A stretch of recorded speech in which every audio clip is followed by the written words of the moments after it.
E a nossa conversa de hoje é com o juiz Alex Muniz, ele que é juiz da cidade de Aroeiras e também professor da Universidade Estadual da Paraíba e professor da Escola Superior da Magistratura e escritor. O doutor Alex Muniz está lançando o seu terceiro livro. Bom dia, doutor Alex Muniz, seja bem-vindo mais uma vez ao programa Opinião. Bom dia, Bastos. É sempre uma alegria retornar aqui à casa, né? Onde eu sou sempre muito bem recebido. Já é a terceira vez que eu tenho a oportunidade de compartilhar ideias, de ter uma conversa aberta aqui sobre temas envolvendo o direito.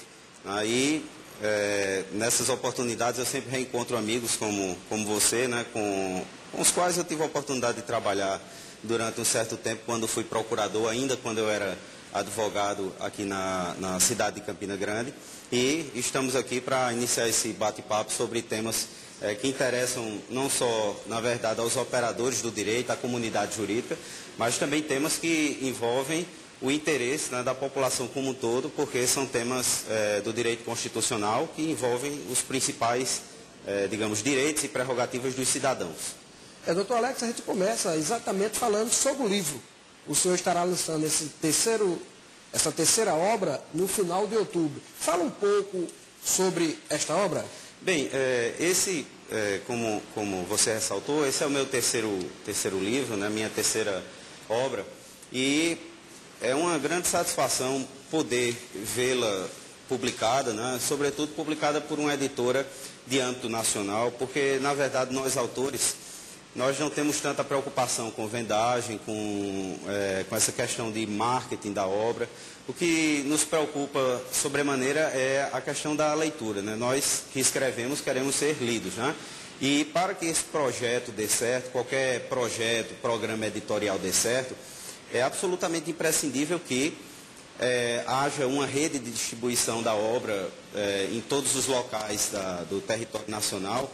E isso já aconteceu nos dois livros anteriores, né? Com o primeiro livro, Direito Administrativo Positivo, com o segundo, que é um livro mais voltado para concursos sobre direito constitucional, e com esse terceiro, que é um livro que, digamos assim, tem como público-alvo mais o pessoal da graduação e da pós-graduação. É um livro um pouco mais denso, de conteúdo um pouco mais complexo, mais aprofundado, e foi fruto de 2 anos de pesquisa, nos quais nós tentamos desenvolver da maneira mais didática possível todos os assuntos do direito constitucional brasileiro. E o livro trata exatamente de vários temas ligados ao lado constitucional. Qual o assunto que mais lhe chamou a atenção nesse livro? Bom, lidar com o direito constitucional realmente é algo muito empolgante e algo que eu já faço há bastante tempo, né? Não só nas turmas da Universidade Estadual da Paraíba, também as turmas da Escola Superior da Magistratura, mas também no dia a dia, porque é o direito constitucional que rege todo o ordenamento jurídico, né? Constitui o direito constitucional a verdadeira sala ou porta de acesso a toda a ordem legal de um país, né? Não se vai a direito nenhum, não se estuda direito de família, não se estuda direito criminal, sem antes se passar pelo direito constitucional. Então, evidentemente que um direito que tem como centro, né, tudo que há de mais relevante, né, para uma sociedade, para um país, para um Estado, que aliás define o próprio Estado. Então, num direito ambientado com uma escala dessa grandeza, num direito que tem esse grau de importância, muitos temas afloram e terminam despertando um interesse muito grande, não só de quem escreve, quem aborda esse assunto, mas também de quem o estuda.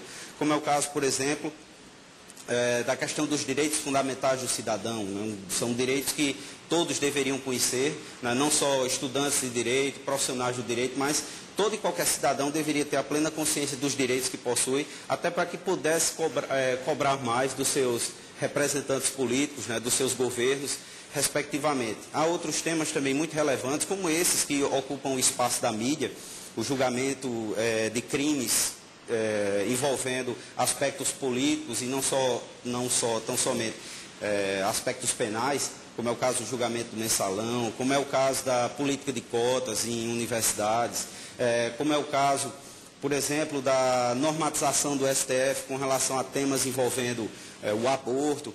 enfim, uniões homoafetivas. Há muitos aspectos no direito constitucional que são palpitantes e são temas muito concretos, né, vividos pela experiência do povo brasileiro. Então, termina sendo um livro assim que tem uma correspondência prática muito grande e termina nos envolvendo sobremaneira em todos esses assuntos e todos esses aspectos.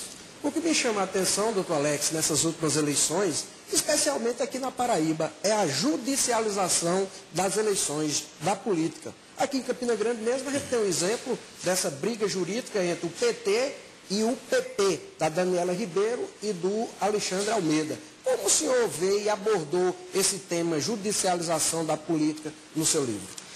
Veja bem, nos últimos anos, por conta da vitória de um certo movimento teórico no direito, que é um movimento neoconstitucionalista, esse movimento tem como uma das bandeiras centrais, um dos principais, digamos assim, pontos característicos, a elevação das funções do Poder Judiciário. Então, quase tudo hoje, não só no Brasil, mas em vários outros países, como países europeus, por exemplo, quase tudo isso é levado e é discutido no âmbito do Poder Judiciário. Ao passo em que nós temos um declínio da função exercida pelo legislador, declínio esse que decorre não só do fato de o Poder Executivo ter tomado, historicamente, boa parte das funções do Legislativo. Tomemos como exemplo o caso do Brasil, em que o Executivo legisla muito mais do que o Legislativo, através de medidas provisórias e outros instrumentos.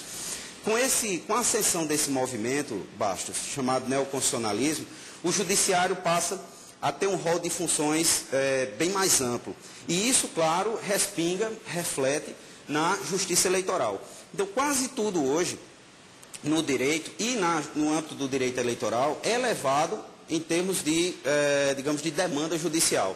Isso é levado, isso aporta até o Poder Judiciário, e o Judiciário tem sido convocado N vezes para dar respostas a certas situações que antes não seriam ou não teriam, digamos assim, uma abrangência pela tutela jurisdicional do Estado. E hoje são levadas ao Judiciário, e o Judiciário vem dando essa resposta, em algumas vezes até, de certo modo, legislando, né, tomando medidas que antes nós não tínhamos, né, mas que nós vemos hoje, e essa é uma perspectiva que não tende a mudar. Isso é uma perspectiva que tende a se elevar, né? Isso é algo que tende a se engrandecer. Essa, digamos assim, essa superposição das decisões judiciais, ela é insta, natural, esperada até em todo Estado democrático de direito, e no processo eleitoral isso não seria diferente. Com relação a essa grande procura do Supremo, são várias as ações que às vezes fogem e batem, vão de encontro o que o Supremo pode decidir. Vamos dizer assim, foge da competência do Supremo. Mas nos últimos anos a gente tem visto a grande procura pelo Supremo. Veja bem, a posição do Supremo Tribunal Federal no Brasil é uma posição hoje de transição. Quando nós observamos a história do Supremo Tribunal Federal, quando nós observamos a comparação dessa história do Supremo Tribunal Federal com a história de outras cortes constitucionais de outros países, nós vemos que o Supremo está num momento de, digamos, migração de uma natureza que antes era uma natureza mista para que se torne no futuro uma corte exclusivamente constitucional. Boa parte das mudanças que nós tivemos nas constituições mudanças que nós tivemos nessa Constituição vigente no Brasil, a Constituição de 88, já dão um claro sinal de que haverá um afunilamento das funções do Supremo Tribunal Federal. Muitas coisas, inclusive, já saíram da competência do Supremo para que essas competências fossem atribuídas a outros tribunais. Isso tudo no sentido de que seja preservada a posição do Supremo Tribunal Federal como um órgão de cúpula que decida apenas questões envolvendo matéria constitucional, ou seja, aquelas matérias que seriam as mais relevantes para uma determinada sociedade, e não o Supremo está decidindo todo e qualquer conflito. Essa perspectiva, Bastos, como eu disse, historicamente ela vem num processo de ascensão, né, no sentido de colocar, né, de impor, de inserir o Supremo Tribunal Federal no seu local devido, que é um órgão de cúpula, decidindo apenas as questões mais relevantes, deixando quaisquer outros litígios, né, para a competência dos tribunais que lhes são inferiores. Essa é uma tendência irreversível.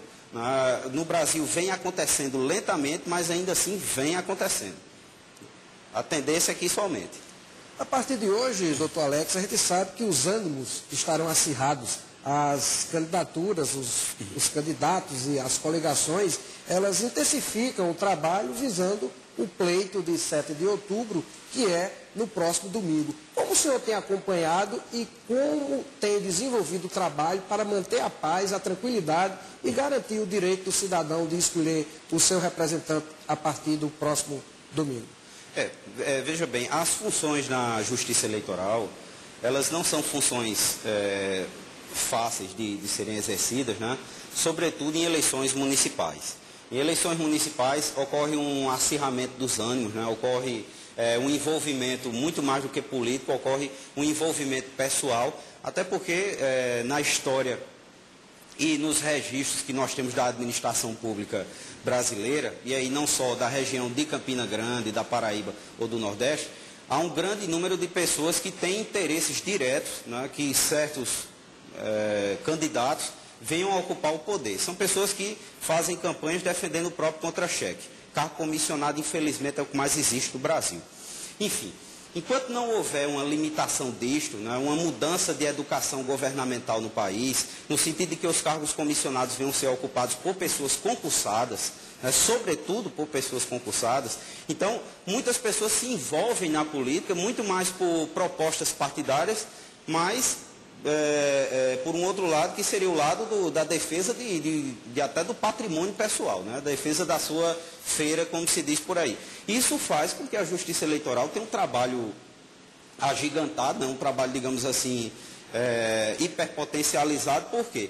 Porque quando ocorre o envolvimento pessoal, vêm os fatos passionais, vêm certas medidas ou condutas irracionais de algumas pessoas que não têm limites, que não sabem respeitar o direito do outro de exercer a sua cidadania, de exercer a sua escolha, digamos assim, a sua opção eleitoral e, evidentemente, o trabalho da Justiça Eleitoral no sentido, primeiro, de tentar conscientizar o eleitor de que esse tipo de acirramento, esse tipo de embate, né, não leva a nada e que o processo democrático deve ser conduzido da maneira mais correta possível. Aqueles que, evidentemente, optam por burlar a lei eleitoral, por suplantar o direito dos demais e não respeitar esses direitos, evidentemente vão sofrer restrições de ordem legal, né? Certas as punições que nós, da Justiça Eleitoral, sempre estamos prontos a fazer com que a lei seja cumprida nesse sentido.